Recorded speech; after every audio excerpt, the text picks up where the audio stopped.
On Tuesday, October 1st, a new law went into effect here in the state of Georgia, and we are talking today about the Georgia Hemp Farming Act. I'm Tim Darnell. Welcome to this special segment of Political Update here on Atlanta News First, broadcasting from our Midtown Atlanta First Alert desk. And we're joined by Gary Long, who is the CEO of 159 and Botanical Sciences.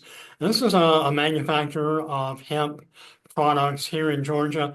And Gary, you and I were talking just a few moments before we went on our recording, but this has been several years in the making. The Georgia Hemp Farming Act, as I recall, it was passed after Congress legalized the production of hemp products, I believe back in 2018. Am I correct? That's correct. The Farm Bill, which was passed in 2018, essentially at the federal level legalized the production of hemp products across the United States. And then obviously very entrepreneurial folks started to take advantage of that federal law and within states like Georgia started to produce hemp-derived products and the cannabinoids that come from hemp. Now, why has this issue been many years in the making? Tell us about the history of hemp production, in the United States and why it's becoming more and more popular. Well, I mean, the actual product or the plant itself, the hemp plant, is a derivative from cannabis. And that plant itself has a lot of uses in the industrial base, making ropes and clothes and different types of fabrics. It's very strong, but it also produces cannabinoids as part of it, things like CBD, things like THC, and other cannabinoid products. After the Farm Act was passed, and there were some enterprising companies out there that decided to take advantage of those, I would say loopholes that existed in the federal law. Many products were being produced in other states, and many of those products started to show up in Georgia over the last several years. I think if anybody drove around Atlanta or really anywhere in the state, you started to see these products being sold in convenience stores and gas stations and vape shops and those types of establishments. And I think over time, there was growing concern by the public that many of these products were well above the legal limits for potency, containing these cannabinoids, Delta 9, Delta 8, Delta 10, other key cannabinoids. And as a result, there was a lot of questions, rightfully so, about the safety and efficacy of these products, how they were being labeled, who they were being sold to and marketed to. And really, the state, along with a lot of concerned citizens, brought to bear the legislation which has now been passed and goes into effect today in our state to essentially regulate this industry. And I would say, this is a positive thing for our state and for the citizens of the state, just to ensure that the products that they choose to consume in this way are going to meet a pretty strict standard. Now, what does the new law actually do? So the law itself actually does a few things. It creates limits on the potency of products. The federal law says that the products cannot contain more than 0.3% THC by volume or dry weight. And also as a result, it limits the total amount of cannabinoids like Delta 8 and Delta 10 that can exist inside of a product. So it essentially provides a framework around how potent these products can be. But probably even more importantly than that, it actually sets limits and standards for other harmful things that were being found in many of the products being sold in Georgia. Things like pesticides, heavy metals, microbials, other types of impurities that were showing up in these products, because many of the products that were being sold in Georgia were actually being dumped here from other states that had already prohibited them either by law or had created huge restrictions in their markets. Places from California and other Western states were dumping their products in Georgia until now.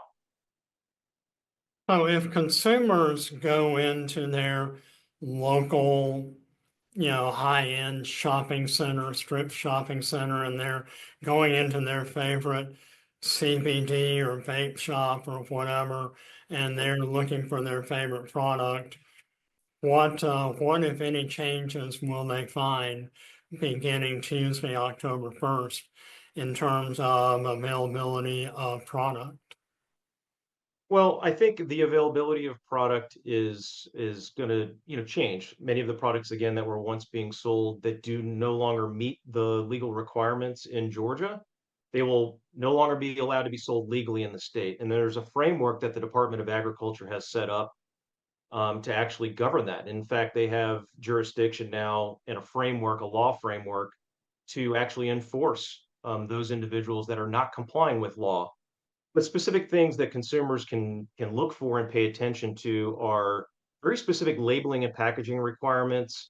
The products themselves have to have accurate labeling. They cannot be marketed to children. There's a QR code that's on the back of the package itself that will directly link a consumer to the certificate of analysis, which is directly tied to the testing for that product. So they can have some assurances that the products that they're consuming are well within the state's limits. And also, these products are going to be required to be childproof, albeit, these products should have never really been sold to anybody who is a child, but many of the products that were being sold here were being marketed that way. They made it look like candy in many instances. So those are some of the things that consumers can see. Also, products will now require a very specific label that is contained on every package that identifies that this product has been essentially certified by the Department of Agriculture. Because every product and every part of the supply chain of producing these products or selling these products now has to now be licensed by the Department of Agriculture. So whether you are a producer, a processor, a wholesaler, or a retailer, you must now get a license from the Department of Agriculture in order to actually do any of those functions as part of selling these products. I was reading an announcement from Governor Brian Kemp just yesterday talking about sort of previewing the implementation of this new law October 1st, the Georgia Hemp Farming Act. And he said it was important about not being able to sell to anyone under the age of 21. Has that been an issue from your standpoint? Well, no, it hasn't from our standpoint. I know that there are different types of retailers who really have not paid close attention to those types of restrictions. But what I can say is that our company, from the very beginning, the inception of our business about a year ago, knew that these regulations were going to come in some form or fashion. We couldn't obviously identify the specifics of the law, but we saw that there was an opportunity to bring to the market products that people could trust, that were produced from a company who has a lot of experience and integrity in producing these products inside of a regulated environment. Because look, at this stage of where we are as a country, most everybody wants to feel good about putting things in their body, right? Knowing what's in them or not in them, and to do it from a reputable source. And so I think what this law does is essentially codifies that framework into place. So companies like ours, 159, have always been doing it that way, and there are others. But many of the products and the manufacturers of those products who have been selling these things in Georgia for the last several years will no longer be able to do it in the way that they were doing it in the past. And I've heard statistics that up to 80-90% of the products currently being sold in Georgia today will no longer comply. Right.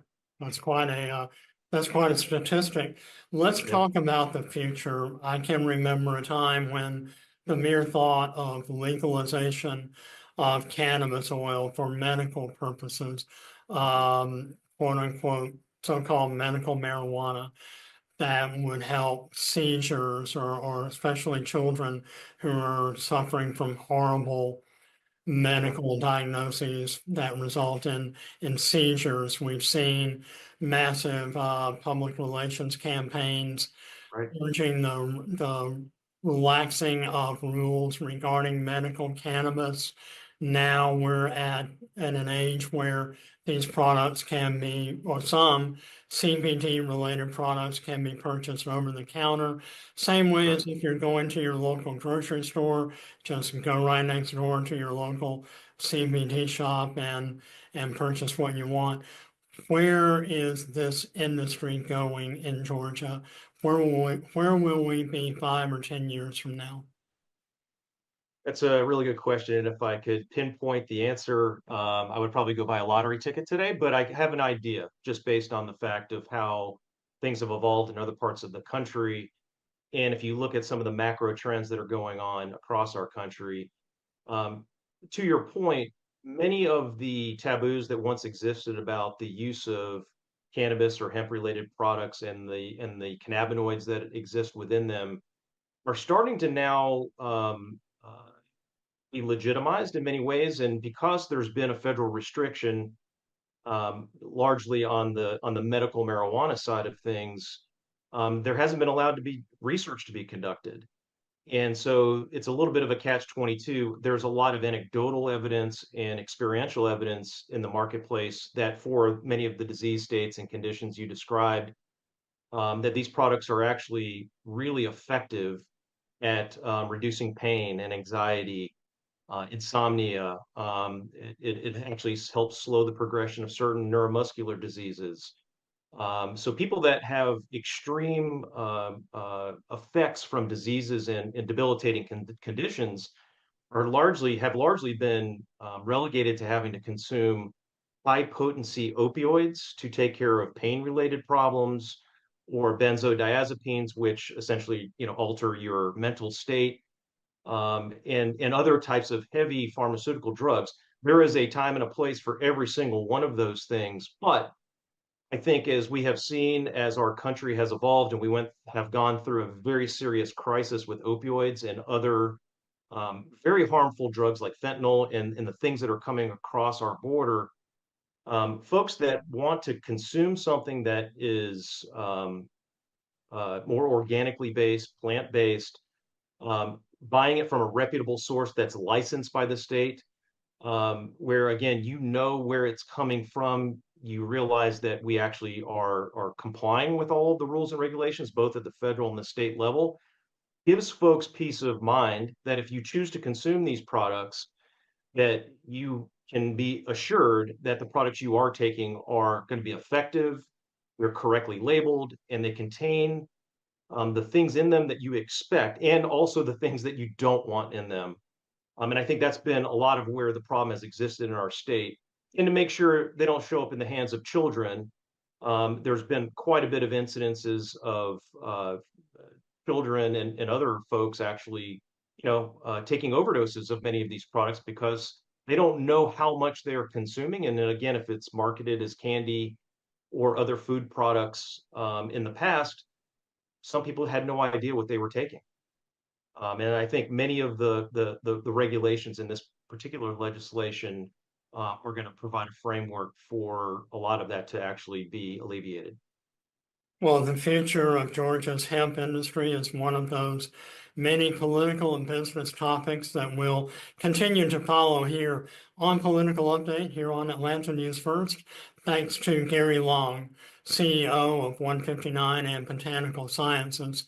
And thanks to all of you for watching this edition of Political Update on Atlanta News First. You can catch all of our podcasts on our YouTube channel, Political Update Streams, every Wednesday at 1:30 p.m.